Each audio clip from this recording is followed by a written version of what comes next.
Nesta videoaula, vou tratar da ética nas organizações. Inicialmente, vou apresentar a definição e a relação entre ética, moral e cultura organizacional a partir dos textos da professora Elisete Passos. A professora Elisete Passos afirma que a ética nas organizações estuda os valores e as normas predominantes numa empresa, tornando evidente a sua moral. Isto é, o conjunto de valores e práticas considerados adequados. Em outras palavras, a ética nas organizações é uma área de estudos que explica os valores e as normas que predominam numa determinada empresa. Por isso que ela diz que o papel da ética nas organizações é tornar claro a moral vigente numa determinada empresa. A ética nas organizações estuda também o processo de mudança dos valores e dos padrões morais e os impactos que essa mudança causa nas organizações. Pode-se dizer assim que a moral tem um caráter histórico, ou seja, ela muda com o passar do tempo. Alguns valores permanecem, outros mudam. Neste sentido, a ética tem a tarefa ou o papel de explicar os valores, as normas, as práticas decorrentes desses padrões, né, estabelecidos pela sociedade e, dessa forma, vai também explicar o que esse processo de mudança ocasiona numa determinada organização. Em outras palavras, podemos dizer, né, a ética vai estudar os motivos que levaram às mudanças, quais valores mudaram, por que mudaram e também o que isso representa na vida de uma empresa. Né? Quando um valor muda, a empresa também precisa mudar o seu modo de agir. Nesse sentido, a professora Elisete Passos explica também que há uma relação muito forte entre ética, cultura e moral. Isso porque cada organização possui o seu ethos. Ethos é uma palavra de origem grega que significa costume. E aqui, neste contexto, a professora Elisete Passos utiliza como sinônimo de cultura. Muito bem, então este ethos é constituído por valores e normas. E os valores e as normas constituem, por sua vez, a moral. Então, por isso mesmo, a professora Elisete Passos vai dizer: cada organização possui o seu ethos, ou seja, a sua cultura. Esta cultura organizacional é formada por valores e normas, e a ética estuda exatamente os valores e as normas. Neste sentido, há uma relação entre ética, cultura e moral. A professora Elisete Passos destaca também que a ética, a moral e a cultura contribuem de modo significativo para preservar a identidade de uma organização. Isto porque cada vez mais se torna necessário a organização ter clareza nos seus valores, explicar isso para os seus empregados, para os seus clientes e para a sociedade de um modo geral.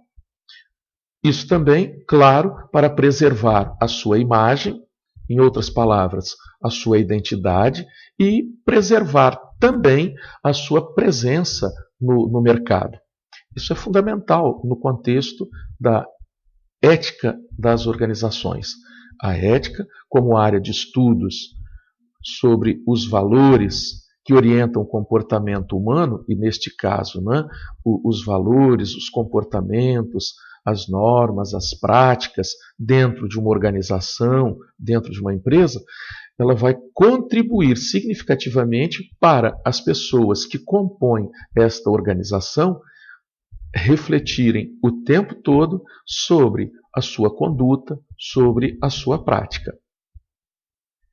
Agora nós vamos fazer uma breve apresentação sobre a relação entre ética e responsabilidade social empresarial.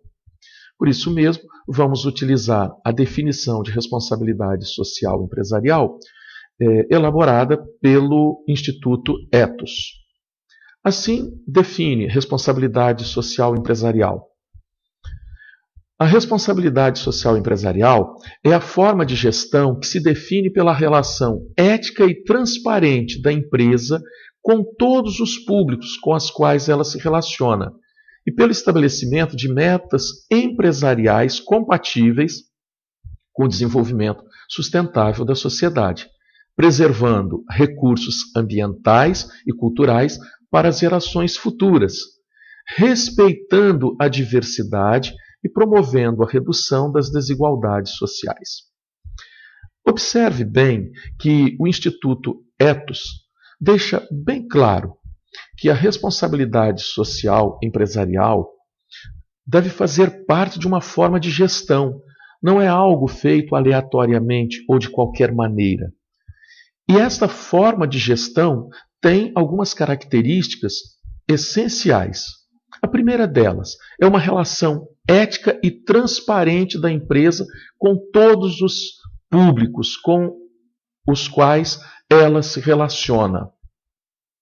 Então, o destaque: a relação ética e transparente da empresa para com todos os públicos com os quais ela se relaciona.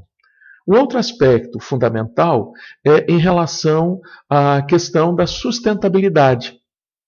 Uma empresa socialmente responsável estabelece metas que sejam compatíveis com o desenvolvimento sustentável da sociedade. De forma alguma, uma empresa socialmente responsável pode desenvolver projetos que destruam o meio ambiente, por exemplo.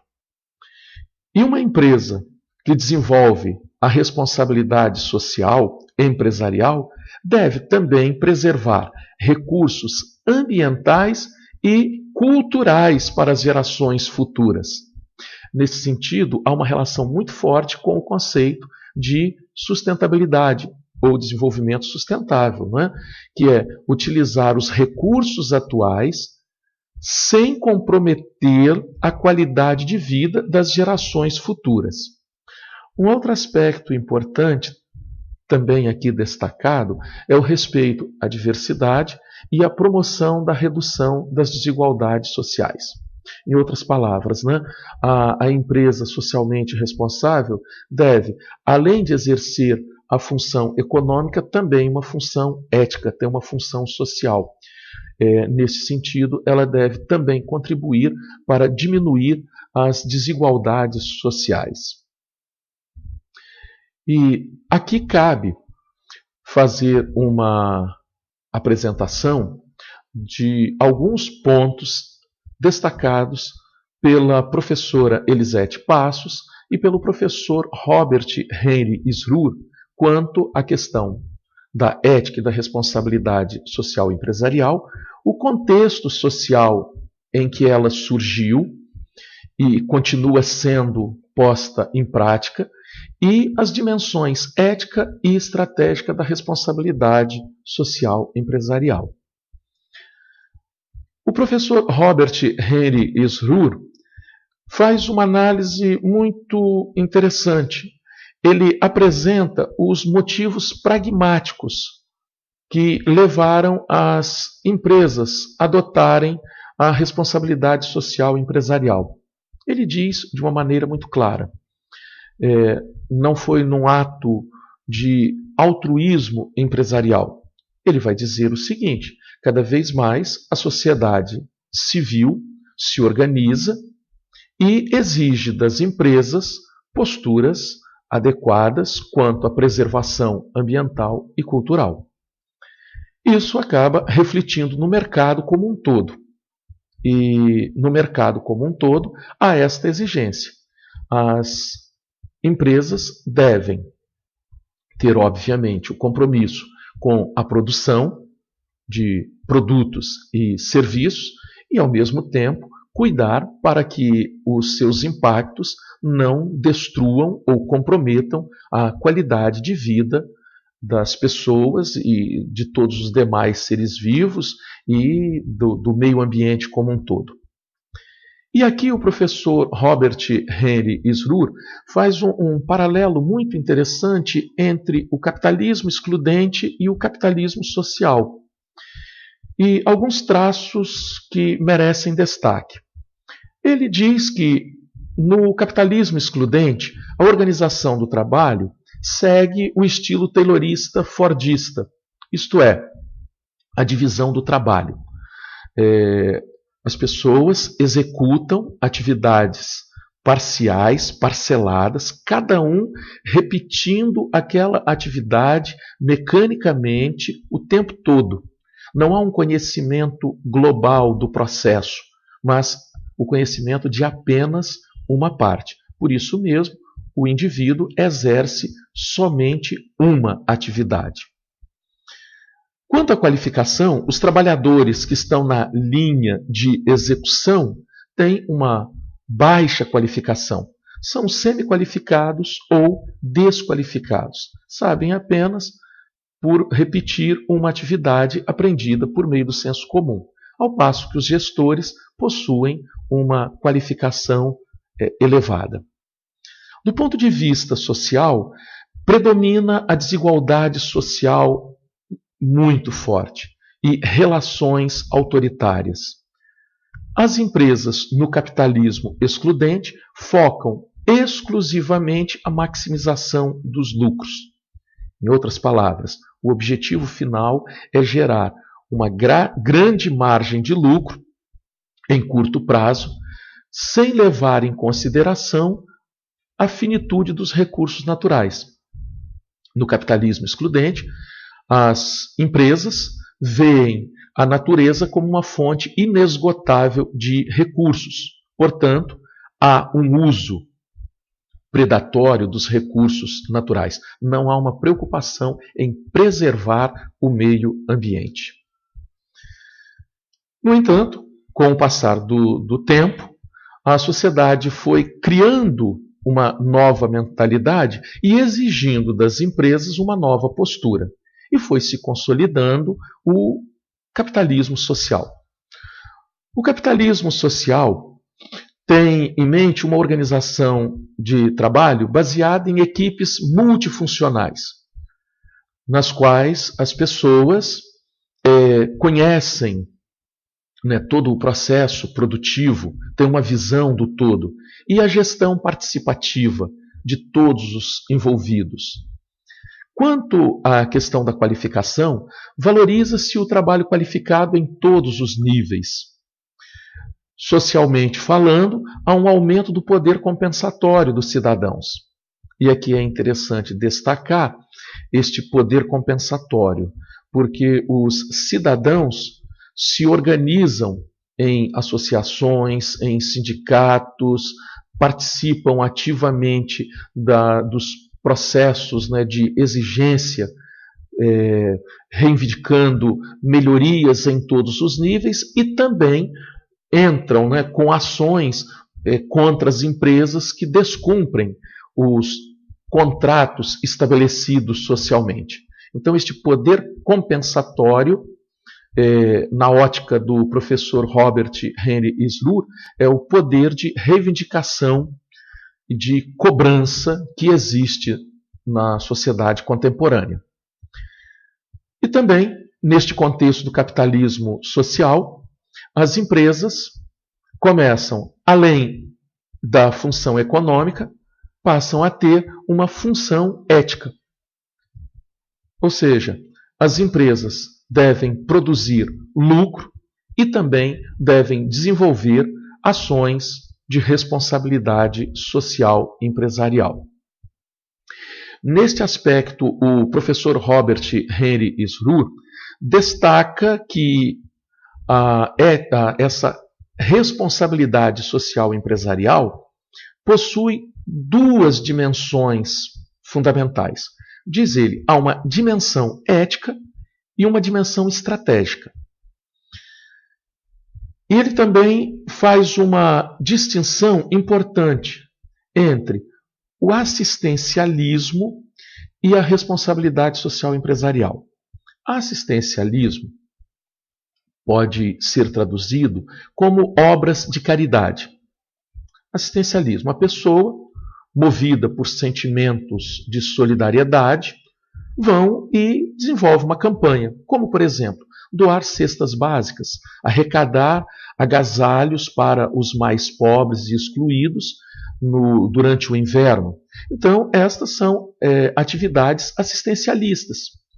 As pessoas fazem algo mobilizadas por sentimentos assim, humanos, no sentido de fazer o bem para alguém, sem ter nenhum interesse em troca. Aí ele diz, responsabilidade social empresarial não é assistencialismo. O assistencialismo também tem como característica fazer algum tipo de doação e sem muitas vezes levar em consideração a saída daquela pessoa beneficiada da condição em que ela se encontra. Por exemplo, você dá um prato de comida para um mendigo. Claro, é uma ação nobre, mas é assistencialista. Ao dar esse prato de comida, você sacia a fome da pessoa naquele momento. No entanto, de forma alguma, vai fazer com que ela saia daquela condição de ser mendiga, né, ou mendigo. Ela continua naquela condição.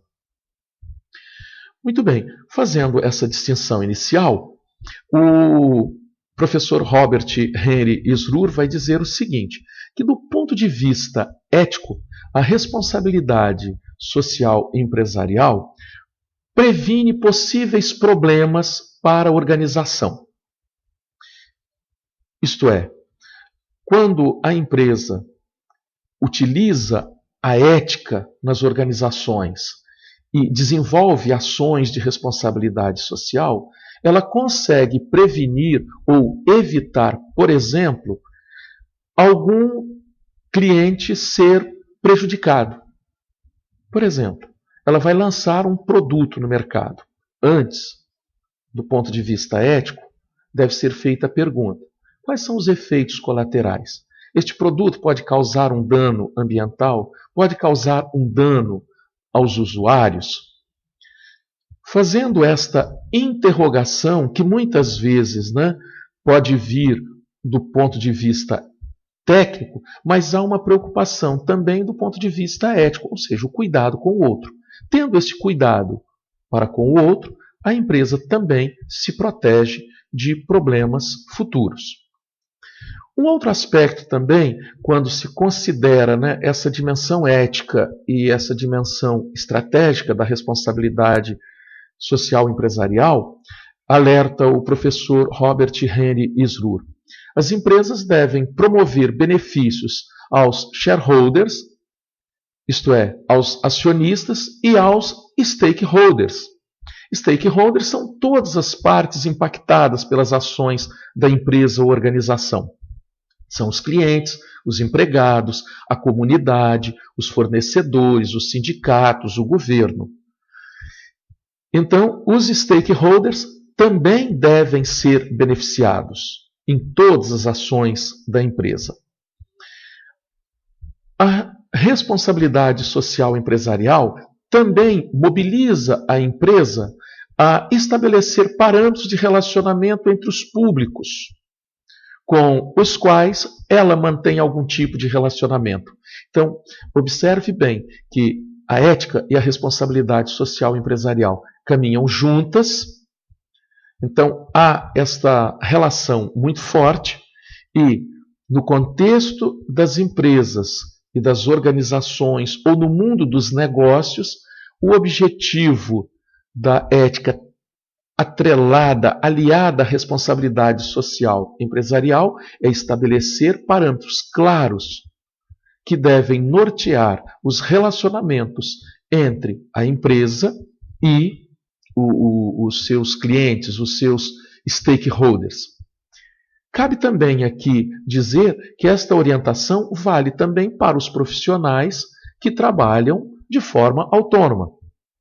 Imagine você tendo o seu escritório, tendo o seu ateliê, enfim, você fazendo uma prestação de serviço. Você deve levar em consideração também esses critérios, né, apontados pela análise do professor Robert Henry Isrur. E aqui podemos dizer que, segundo o professor Robert Henry Isrur, a ética e a responsabilidade social empresarial constituem como uma espécie de diferencial competitivo no mercado. Traduzindo, a empresa que desenvolve ações de responsabilidade social são bem vistas pelos consumidores e pelo mercado. Imagine, por exemplo, se uma empresa não preservar o meio ambiente. Consequentemente, ela não terá uma certificação específica. Logo, os produtos dela não serão consumidos por uma parte significativa do mercado. Em outras palavras, diz o professor Robert Henry Isrur, a sociedade hoje cobra das empresas posturas socialmente responsáveis. E quando aqui ele fala sociedade, ele diz todos, né, clientes e outras grandes empresas, né, consumidoras ou até mesmo pequenas empresas. Todo mundo cobra uma nova postura. E aqui ele acentua também um outro aspecto importante, que a responsabilidade social empresarial, em razão desta dimensão ética, vai também promover a cidadania, tanto internamente quanto externamente. Internamente, com os cuidados relativos aos empregados, e externamente, com todos os stakeholders.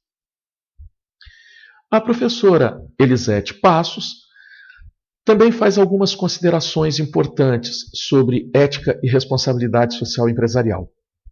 Ela diz o seguinte: a responsabilidade social empresarial é o compromisso, né, traduz o compromisso das empresas com práticas além das obrigações legais. E isso envolve, por exemplo, respeito às pessoas e à cultura. Ora, cumprir obrigações legais já faz parte do jogo. Agora, ir além é que caracteriza a responsabilidade social empresarial. Digamos, pagar o salário ao empregado é obrigação legal. Agora, promover benefícios sociais, como, por exemplo, restaurar o patrimônio cultural de uma cidade, isso vai além da obrigação legal. Então, se configura como responsabilidade social empresarial. A professora Elisete Passos destaca também a dimensão ética da responsabilidade social empresarial, quando ela diz que uma empresa socialmente responsável promove o respeito, a justiça e a solidariedade. No entanto, ela também vai reafirmar, assim como o professor Robert Henry Isrur, a dimensão estratégica. Quando as empresas investem em responsabilidade social empresarial, elas ganham com a fidelização de clientes.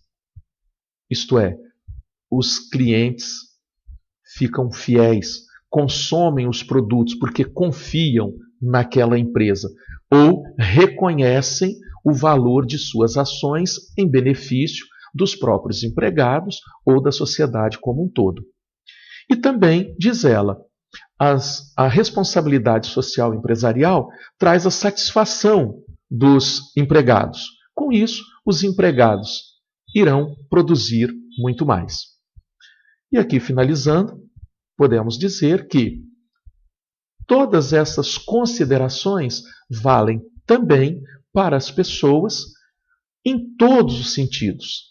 Imagine-se trabalhando num escritório, prestando um serviço para a sociedade.